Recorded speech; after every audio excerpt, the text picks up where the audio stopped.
Hello, hello. Good morning, guys. Ito, umagang-umaga. Hindi na malamig. At ipapakita ko sa inyo itong advice ko. Ito yung ano nito? Glass stove. Ay nako, wag kayong bibili. Ang hirap-hirap linisin. Mahal-mahal pa ng panlinis. Ayan guys, ang hirap. Mas maganda yung meron siyang yung namin dati. Wag yung glass kasi ang hirap linisin. Kailangan pag katapos mo magluto, lilinisan mo na agad. Ayan guys. Yan. Ang hirap. Ayan yung panglinis guys. Hirap, mahal. Kasi ito.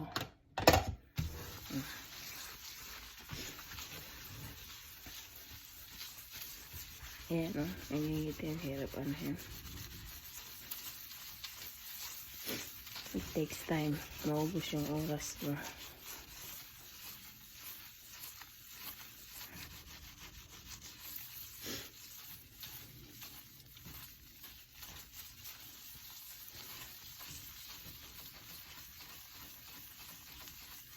Guys. Yan pagtapos nito, isang to.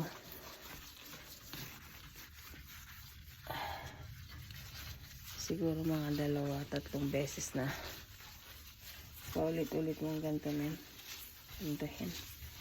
Yan.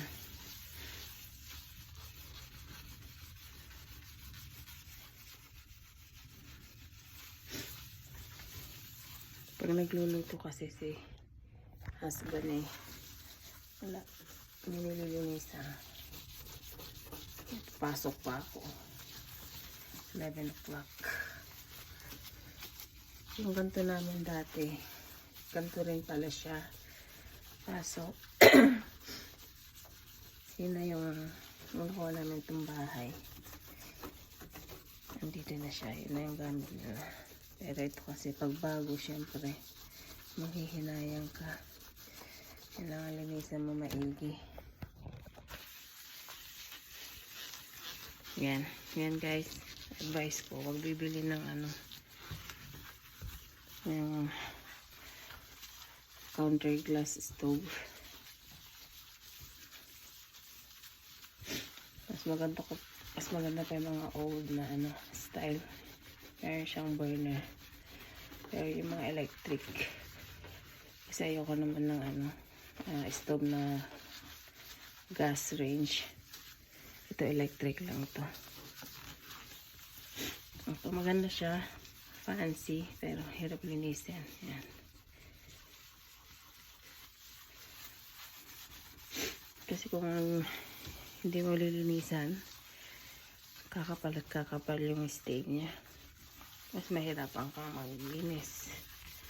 Pero it takes time ito.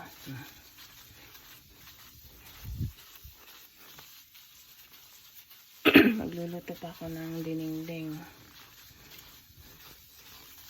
Ito ang pinakamadumi dahil itong laging ginagamit.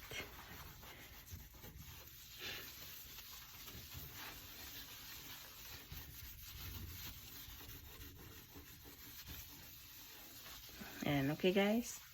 Yan ang aking advice today. Magandang buhay sa Canada. See you po. Bye.